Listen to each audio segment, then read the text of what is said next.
Hello जी, सभी को नमस्कार। आप सभी का मेरे स्मार्ट बायोलॉजी क्लासेस में स्वागत है।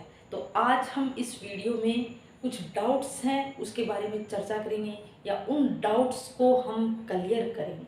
ठीक है, तो चलिए हम देखते हैं। मैंने ये वैसे ही जो पहले कुछ डाउट्स आपके कमेंट से लेके आई थी, वैसे ही आज मैं ये कुछ डाउट्स जो आपके कमेंट से पकड़ा है और उन डाउट्स पे हम आज चर्चा करेंगे और उन डाउट्स को क्लियर करेंगे। ठीक है, तो देखो, सबसे पहला डाउट यही है कि बच्चों का कमेंट यही आता है कि मैडम आप हमें क्वेश्चन करवाओ, क्वेश्चन सीरीज कराओ, आप हमें थ्योरी मत करवाओ। तो देखो, ये थ्योरी वाला सेशन मैंने इसीलिए लिया है कि यदि आपके कंसेप्ट क्लियर है, यदि आपके कंसेप्ट क्लियर है तो क्वेश्चन तो अपने आप ही सोल्व हो जाएंगे।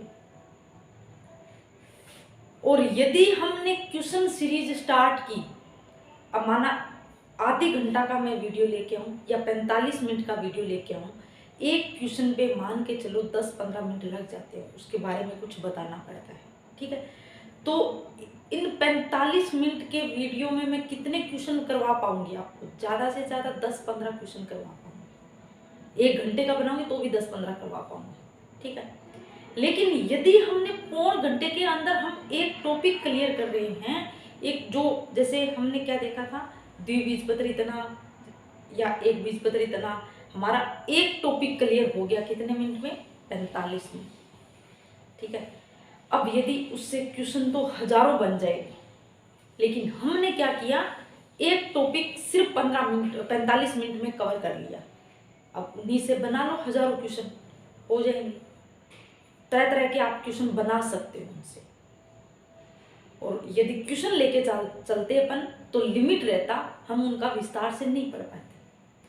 तो इसीलिए मैं ये आपका सेशन है थ्योरी का कि आप लोगों के कंसेप्ट ज़्यादा से ज़्यादा क्लियर हो। और यदि कंसेप्ट क्लियर है तो क्वेश्चन तो सोल्व हो जाएंगे। और यदि आप चाहते हो कि क्वेश्चन करना भी चाहते हो तो मैं टेलीग्राम पे एक पीडीएफ बना के क्वेश्चन की भेज रही हूँ। वो ऐसे क्वेश्चन हैं जो आपके टिपिकल क्वेश्चन आते हैं या आप जिनमें ज़्यादा कंफ्यूज होते हैं। मैं सरल भी नहीं डालूंगी, बिल्कुल ज़्यादा से ज़्यादा कठिन भी नहीं डालूंगी, क्योंकि कठिन लेवल के जैसे पीएमटी है या फिर आपके नीट है, उनमें ज़्यादा टफ आते हैं। ये आपका 3rd ग्रेड का पेपर है, यानी जो लैब असिस्टेंट है वो लैब असिस्टेंट 3rd ग्रेड है, उनके लेवल के क्वेश्चन पूछे जाते हैं। वैसे आज मैंने टेलीग्राम पे 15 क्वेश्चन डाले, और अब यदि आप मेरे को बताओ मैं डायरेक्ट क्वेश्चन करवाती, वो आपके समझ में आ जाता? नहीं आता ना। मैंने सबसे पहले आपको वो टॉपिक क्लियर करवाया। जैसे हमने क्या पुष्पी पादपों का शरीर पढ़ा, अब उसका माना अपन को क्या है 8-10 दिन लग गए। ठीक है, लेकिन वो सभी के सभी कंसेप्ट तो क्लियर हो गए, जिससे हमको ये तो उम्मीद हो गई कि इनसे कोई भी क्वेश्चन पूछे तो हम हल कर देंगे, नहीं छोड़ेंगे उनसे कोई भी क्वेश्चन हो। तो इसीलिए मेरा मानना यही है कि हम थ्योरी पे ज़्यादा ध्यान दें क्वेश्चन की बजाय। क्वेश्चन हम अपने आप ही बनाएं। जैसे आप लोग पढ़ रहे हो ना, तो आप अपने आप बनाओ क्वेश्चन। जैसे आप पढ़ रहे हो उसमें से देख लो कि हाँ यहाँ से ये क्वेश्चन आ रहा है, यहाँ से ये आ रहा है। और वैसे मैं बता रही हूँ मीडियम लेवल के जो आपकी परीक्षा में आ सकते हैं, वैसे क्वेश्चन मैं आपको हर टॉपिक करवाने के बाद लास्ट में 10-12 क्वेश्चन या 15 क्वेश्चन जितने भी उनसे हो सके आपके परीक्षा के लेवल के क्वेश्चन, वहाँ मैं पीडीएफ डाल दूंगी। फिर उसके बाद आपको उनकी आंसर की भी डाल दी जाएगी, जैसे आज मैंने आपको टेलीग्राम पे डाला है। ठीक है, तो पहला क्वेश्चन तो हमारा क्लियर हो जाता है कि मैम क्वेश्चन करवाओ। अब देखो, मैं तो थ्योरी करवाऊंगी, और ये मत घबराओ। हाँ, आप क्वेश्चन के लिए क्यों पूछते हो? क्योंकि ये सोचते हो कि अब टाइम नहीं है, इस टाइम में कैसे कवर करेंगे कोर्स को। तो मैंने पहले भी बताया और अब भी बताती हूँ, कोर्स हो जाएगा। वो टेंशन आपकी नहीं है, कोर्स करवाना मेरा काम है। मैंने कहा है आप लोगों को कि बायोलॉजी का कोर्स करवाऊंगी, तो करवाऊंगी। इसकी टेंशन आपको लेने की नहीं है कि मैडम हमारा कोर्स कब कंप्लीट हुआ। पेपर 28 जून को है, पता है मेरे को 28 जून को है, और मैं बोल रही हूँ कि आपको पेपर से 10 दिन पहले कोर्स करवा दूँ। अभी थोड़े टाइम की पाबंदी है, थोड़े स्वास्थ्य भी ठीक नहीं है, इसलिए थोड़ा आपको ज़्यादा नहीं करवा पा रही हूँ कंटेंट। लेकिन आप लोगों को मैं जितना कंटेंट दे रही हूँ उतना तो आप अच्छे से पढ़ो। जैसे जैसे आपको कंटेंट दिया जा रहा है आप वैसे वैसे इस कंटेंट को एकदम से क्लियर करते जाइए, तैयारी हो जाएगी आराम से। फिर देखो कि क्या बायोलॉजी आप जो पढ़ा रहे हो वो सफिशिएंट है। मैंने पहले भी बोला है कि जो मैं बायोलॉजी पढ़ा रही हूँ मैंने पूरा एनसीईआरटी का निचोड़, उससे अदर जो क्वेश्चन पूछ सकते हैं वहाँ से भी पूरा मैंने वीडियो के अंदर निचोड़ रखा है। तो मैं 100% दावे के साथ कह सकती हूँ कि यदि आपने मेरे वीडियो अच्छे से देख लिए और अच्छे से आपने क्लियर कर लिए तो आपके क्वेश्चन इनसे एक भी बाहर नहीं जाएंगे। फर्क सिर्फ इतना है कि वो आपकी कैपेसिटी या आपकी माइंड पे डिपेंड करता है कि आप उनको किस तरह से पढ़ रहे हो। एक तो आप एक बार वीडियो देख के ही ऐसे सोच रहे हो कि ठीक है हाँ हो जाएगा क्लियर, फिर तो मैं क्या कर सकती हूँ। लेकिन यदि आप उनको बार बार दोहरान करके बार बार प्रयास करके कर रहे हो तो 100% मेरे यहीं से क्वेश्चन पूछे जाएंगे और इतना ही सफिशिएंट है जो मैं पढ़ा रही हूँ। फिर भी यदि आपको लगता है तो आप एनसीईआरटी उठाइए, उसको पढ़िए।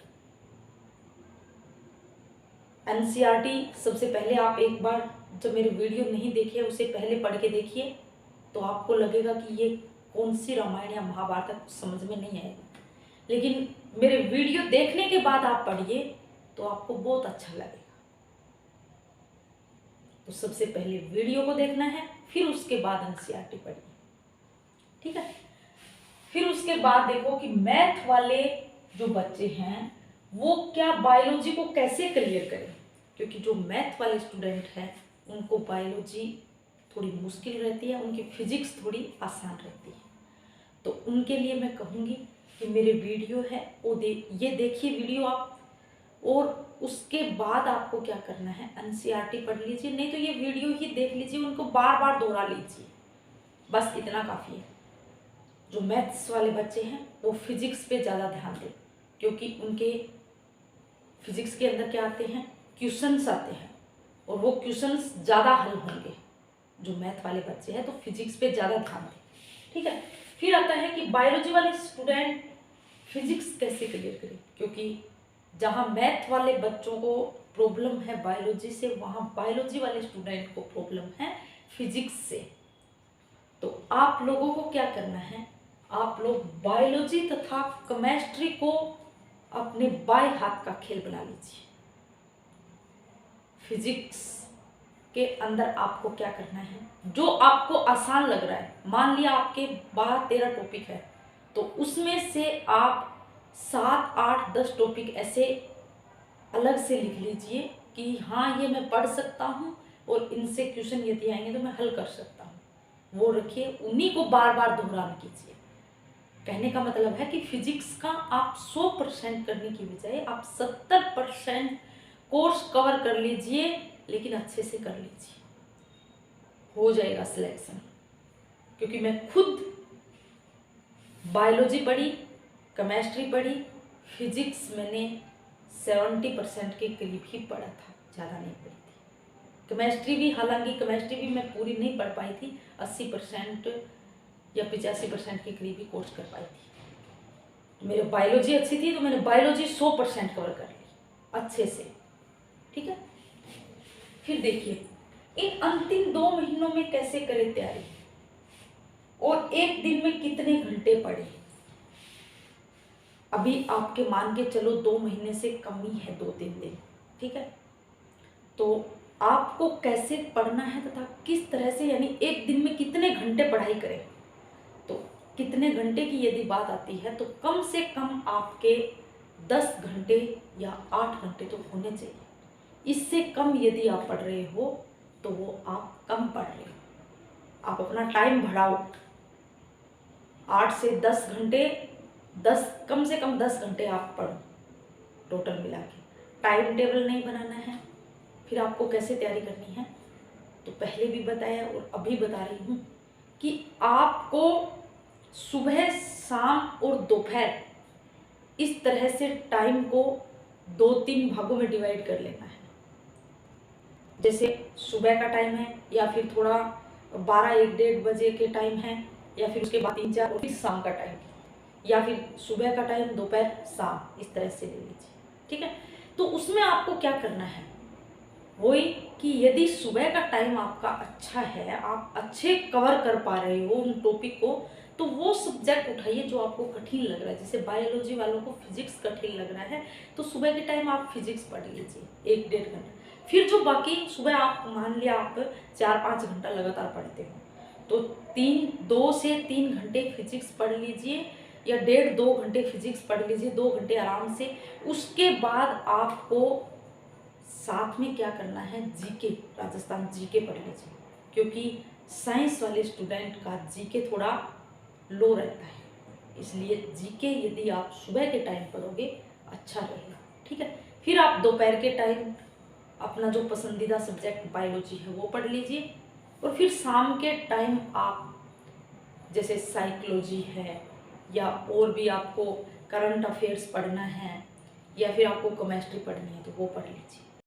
छोटे छोटे लक्ष्य बनाए डेली के, उन्हीं लक्ष्यों के अनुसार आप उस दिन के जो लक्ष्य बनाए हैं वो पढ़ते जाओगे तो आपकी तैयारी और भी अच्छे से होती रहेगी। ठीक है, तो फिर देखिए कि साइकोलॉजी कहाँ से पढ़ें। साइकोलॉजी कहाँ से पढ़ना है मैंने पहले भी बताया था कि एक आपको वंदना जादौन की बुक आएगी जो रीड की बुक है, मैं बता देती हूँ कैसी आती है। देखिए ये है, इसका ऊपर का कवर पेज ये है, प्रभात रीड, ये आपकी 3rd ग्रेड शिक्षक भर्ती परीक्षा। अब आप कहोगे कि मैडम आप पगला गए हो क्या, हम लैब असिस्टेंट की तैयारी कर रहे हैं और आप हमको रीड की बुक बता रहे हैं। तो देखो, यदि मैं कहूँ कि रीड के अंदर जनरल साइंस आ रही है और लैब असिस्टेंट के अंदर भी जनरल साइंस आ रही है, तो क्या लैब असिस्टेंट वाली और रीड वाली जनरल साइंस अलग अलग है? अरे भाई वो ही तो है 10th लेवल तक की, वो इसमें 10th तक लेवल की। तो ये साइकोलॉजी भी यदि रीड के अंदर है या फिर लैब असिस्टेंट के अंदर है, टॉपिक जो है वो तो सेम ही है ना, अलग नहीं होंगे। हाँ, माना कुछ इसके अंदर जो रीड के अंदर जो टॉपिक दिए हुए वो आपके अंदर नहीं है, क्योंकि आपके सिलेबस के अंदर सिर्फ दे रखा है एजुकेशनल साइकोलॉजी। तो जैसे बाल विकास है, ऐसे कुछ टॉपिक है वो इसके अंदर नहीं आएंगे आपके जनरल। एक तो साइकोलॉजी की जो सामान्य परिचय होता है वो, और उससे रिलेटेड कि जैसे कब कब ये साइकोलॉजी अपनी अंतर आत्मा या अपने रूप में उभर के सामने आई, या फिर उससे के बाद में जैसे अधिगम वगैरह, ये सब आप टॉपिक मैंने एक वीडियो अच्छे से बनाया है आप लोगों के लिए कि उसके अंदर आप क्या क्या पढ़ना है, तो आप वहाँ उस वीडियो के अंदर जाके देख सकते हैं। ठीक है, और बाकी जहाँ तक है तो मैं कहूँगी कि मैं आप लोगों के लिए वीडियो अपलोड करवा दूँगी। मैंने कहा है 8-10 वीडियो के अंदर आपकी साइकोलॉजी कवर करवा दूँगी, तो आप बिल्कुल भी टेंशन फ्री रहिए। अभी यदि टाइम मिला कल या परसों में तो 2-3 दिन में आपके एक वीडियो साइकोलॉजी का अपलोड करवा दूँगी। इस प्रभात बुक का बेनिफिट क्या है तो मैं बताऊं कि इसके अंदर आपके सबसे पहले तो जैसे टॉपिक दिया हुआ है, ये टॉपिक दे रखा है, इस टॉपिक के बाद आपके क्या है पीछे क्वेश्चन आंसर दिए गए हैं। इसके पीछे क्या है आपके क्वेश्चन आंसर दिए गए, जैसे पहली यूनिट के पीछे आपके 137 क्वेश्चन दिए गए हैं और इसकी भाषा भी सरल है, आपको आसानी से थ्योरी समझ में आ जाएगी। और इनके पीछे जो क्वेश्चन यदि आप 130-137 के करीब है इतने क्वेश्चन हल करोगे तो उनके अलावा आपके क्वेश्चन बैठने की कोई चांस नहीं है, इसी के अंदर से आ जाएंगे। और साइकोलॉजी एक ऐसा सब्जेक्ट है जिसको आप पढ़ोगे तो आपका क्या है, ऑल राउंड माइंड आपका फ्रेश रहेगा और आपको पता चलेगा कि किस तरह से हम जो ये हमारे सामने जैसे परिस्थितियां आती हैं कि इन 2 महीने में कैसे पढूं, क्या नहीं पढूं, यानी कि जो आप तनाव लेके कुंठा का शिकार हो रहे हो उससे छुटकारा मिलेगा। साइकोलॉजी का अर्थ यही होता है कि मन से स्वस्थ होना, और यदि आपका मन से स्वस्थ हो, मन सही है, तो आपकी तैयारी भी सही रहेगी और तैयारी बढ़िया रहेगी तो आपका सिलेक्शन भी श्योर होगा। ठीक है, तो मैं जैसे जैसे करके आपको वीडियो अपलोड करवाती रहूँगी साइकोलॉजी का, टाइम मिलते ही मैं आप लोगों के सामने जरूर अपलोड करवाऊँगी। या तो अपना मेरा 2 ही तरीके से रहेगा, या तो फिर आपको आधे आधे घंटे का वीडियो बनाऊँ, जैसे 2-3 दिन से डालूँ, या फिर ऐसे करूँ कि 1 सप्ताह में एक वीडियो पूरा लंबा 1.5-2 घंटे का डालूँ। जो आपको अच्छा लगे वो मेरे को कमेंट में बता देना, मैं वैसे ही आपको साइकोलॉजी करवा दूँ। ठीक है, तो साइकोलॉजी का खेल होता है खत्म। अब हम देखते हैं कौन से सब्जेक्ट को ज्यादा टाइम दें। सबसे इंपॉर्टेंट आज का जो डाउट सेशन है उसमें सबसे इंपॉर्टेंट यही वाला डाउट है, क्योंकि अभी जो आपके पास टाइम है उसके अनुसार आप कौन से सब्जेक्ट को यदि ज्यादा पढ़ो तो आपके परीक्षा तक सब कोर्स कवर भी हो जाए और आपकी तैयारी भी अच्छे से हो जाए। तो मेरा मानना यही है कि फर्स्ट पेपर के अंदर तो आपको फिजिक्स, केमिस्ट्री, बायोलॉजी ये सब्जेक्ट, इसमें से भी यदि बात करें तो मैथ्स वाले स्टूडेंट हैं वो फिजिक्स को ज़्यादा ध्यान से पढ़ सकते हैं, उसके बाद केमिस्ट्री, उसके बाद बायोलॉजी। और यदि बायो वाले स्टूडेंट हैं उनके लिए मैं कहूँगी कि आप बायोलॉजी को 100% दीजिए, बायोलॉजी सबसे अच्छे से तैयार कीजिए। उसके बाद आपको केमिस्ट्री तैयार करनी है जैसे जैसे, फिर उसके बाद आपको फिजिक्स। कहने का मतलब क्या है कि बायोलॉजी के जितने भी टॉपिक है आप कवर कीजिए, उसके बाद केमिस्ट्री के यदि 4-5 टॉपिक के या 2-4 पॉइंट छूटते हैं तो कोई दिक्कत नहीं। फिर यदि आपके फिजिक्स की बात आती है तो फिजिक्स के अंदर आप जो आपको सरल लग रहे हैं वो सबसे पहले पढ़िए, और यदि बाद में टाइम बचता है तो आप अपना जो बचा हुआ कोर्स है वो भी कर सकते हो। यदि आप पूरा कोर्स एक साथ लेके चलोगे, कि अब आप कहोगे कि मैडम लैब असिस्टेंट में नीट वाले स्टूडेंट बैठते हैं, सब बैठते हैं, तो आप कैसे कह सकते हो कि कम कोर्स कम करो, कोर्स कम पढ़ो, पूरा कोर्स न पढ़ो, 70-80% पढ़ो, तो कैसे आप कह सकते हैं ये बात? फिर तो सिलेक्शन उनका ही होगा। यदि आप ऐसी सोच रखते हैं तो आप उन लोगों को आगे जाने का मौका देते हैं और एक स्टेप आप पीछे हो जाते हो। नहीं सोचना है कि जो नीट की तैयारी कर रही है वो ही आगे सिलेक्शन होंगे। अरे जो आप 70% पढ़ रहे हो उनको अच्छे से कवर कर रहे हो।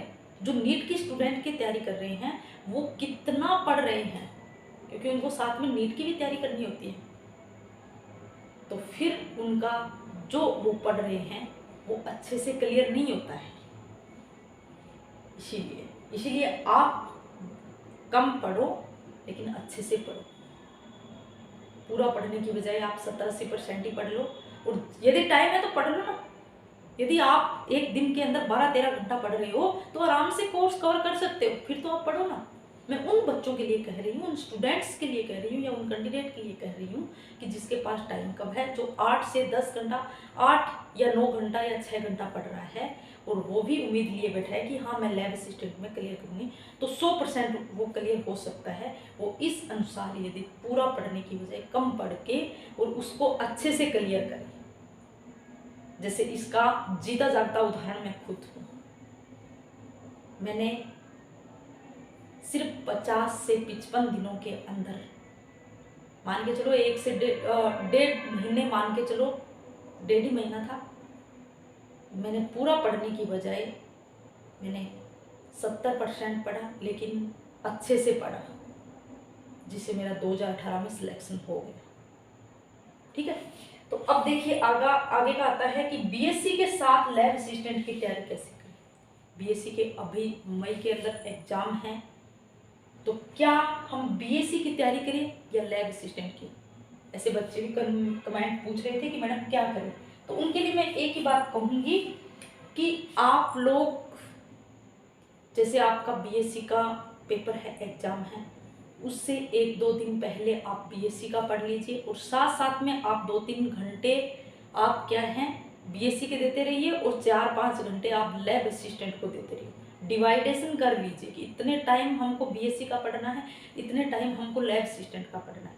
तो साथ साथ में वो भी तैयारी होती जाएगी और साथ साथ में ये भी तैयारी होती जाएगी। ठीक है। फिर देखो मैंने कैसे तैयारी की। बच्चे पूछते हैं कि मैडम आपने जो अपना सफ़र तय किया वो कैसे तय किया। बस मैंने जो अब बताने की ज़रूरत ही नहीं है, मैंने आप लोगों को जो बताया मैंने वैसे ही तैयारी की। जो अब मैंने आपको बताया कि मैं किस तरह से डिवाइडेशन करके कि सुबह के टाइम जो मेरे को हार्ड सब्जेक्ट लगता था वो पढ़ती थी, उसके बाद फिर क्या है जो सरल था, जैसे दोपहर के टाइम में खाना खाने के बाद नींद आने के ज़्यादा चांस रहते हैं, उस टाइम में बायोलॉजी पढ़ लेती थी। वैसे ही मैंने तैयारी की, वैसे ही मैंने तैयारी की। फिर ये है कि आपने क्या क्या कंटेंट पढ़े थे, तो मैं बता दूं बायोलॉजी के अंदर मैंने क्या पढ़ा था। एनसीईआरटी 11th और 12th की, बस उसके अलावा कुछ नहीं पढ़ा। और उसके बाद फिजिक्स और केमिस्ट्री की यदि बात करें तो मैंने उत्कर्ष क्लासेज जोधपुर जो है उनसे जितने भी वो उनके 50-55 वीडियो आपको अभी भी मिल जाएंगे, सिर्फ वो ही पढ़े थे। ठीक है। उसमें भी मेरा पीछे के एक दो चैप्टर दोहरान करने का रह ही गया था, हालांकि वो पूरे नहीं है, फिर भी आप पढ़ो तो अच्छा है, यानी समझाया एक्सप्लेन अच्छे से की हुई है, तो आप वहाँ जाकर पढ़ सकते हो फिजिक्स केमिस्ट्री। फिर उसके बाद बात आती है कि जीके कहाँ से पढ़ी। अब जीके जो मैंने है वो लक्ष्य की पढ़ी थी, लक्ष्य की बुक आती है जीके की, वो मैंने पढ़ी थी। उसके अलावा मैंने वो कुछ नहीं पढ़ा, बस ये पढ़ा। बायो की एनसीईआरटी पढ़ी, फिजिक्स और केमिस्ट्री की उत्कृष्ट क्लास जोधपुर वाले हैं वो पढ़े, वो मैंने अच्छे से नोट्स बनाए थे मेरे, और उन्हीं नोट्स को मैंने कम से कम 8-10 बार ऐसे दोहरान करती गई, तो वो टॉपिक मेरे दिमाग में बैठ गए। और उनसे यदि कोई मेरे कंसेप्ट क्लियर हो गए तो उनसे कुछ क्वेश्चन भी आए, जैसे फिजिक्स के अंदर कुछ क्वेश्चन आए, तो वो मेरे उस आधार पे जो मेरा कंसेप्ट क्लियर था उसके आधार पे मेरे क्वेश्चन सही हो गए। ठीक है। अब ये तो था 2018 का मैटर, लेकिन अभी जो नया हुआ है उसके अंदर क्या है, आपके करंट अफेयर्स आता है, और उसके बाद क्या एजुकेशनल साइकोलॉजी जोड़ दी गई है, और उसके बाद आपके क्या जोड़ी गई है, विश्व, वर्ल्ड तथा इंडिया की ज्योग्राफी जोड़ी गई है। तो ये मैंने पहले भी बताया था और अब फिर भी बता देती हूँ कि आप करंट अफेयर्स आप जो 3 महीने की राजस्थान क्रोनोलॉजी आती है वो पढ़ सकते कि किस तरह से तैयारी करें, या जो डाउट्स थे उस पर आपका ये वीडियो। अब यदि आपके कुछ डाउट रहते हैं तो आप मेरे को कमेंट में लिख सकते हो, और जैसे ही टाइम मिलता जाएगा या 7-8 दिन से आपके डाउट करने के लिए मैं एक वीडियो अपलोड करवाती रहूँगी। ठीक है। देखो कहते हैं कि सिक्का दोनों का होता है, हेड का भी और टेल का भी, पर वक्त सिर्फ उसका होता है जो पलट कर सामने आता है। कहने का मतलब है कि परिस्थितियाँ सबके एक जैसी होती हैं। ये नहीं कि कोई कहे कि नहीं उसके तो घर पे इतनी सुविधा दे रखी है तो वो तो पढ़ने के लिए सब कुछ पढ़ सकता है, तैयारी कर सकता है, मैं कैसे करता हूँ, मैं एक टूटी फूटी झोंपड़ी के अंदर हूँ। नहीं, परिस्थितियाँ सबके एक जैसी होती हैं, लेकिन फर्क सिर्फ इतना होता है कि कौन उन परिस्थितियों से गुजर कर आगे निकल जाता है और कौन उन परिस्थितियों से भयभीत होकर पीछे रह जाता है। तो आज के लिए इतना ही। ओके, टेक केयर, पढ़ते रहिए और अपने स्वास्थ्य का भी ध्यान रखिए।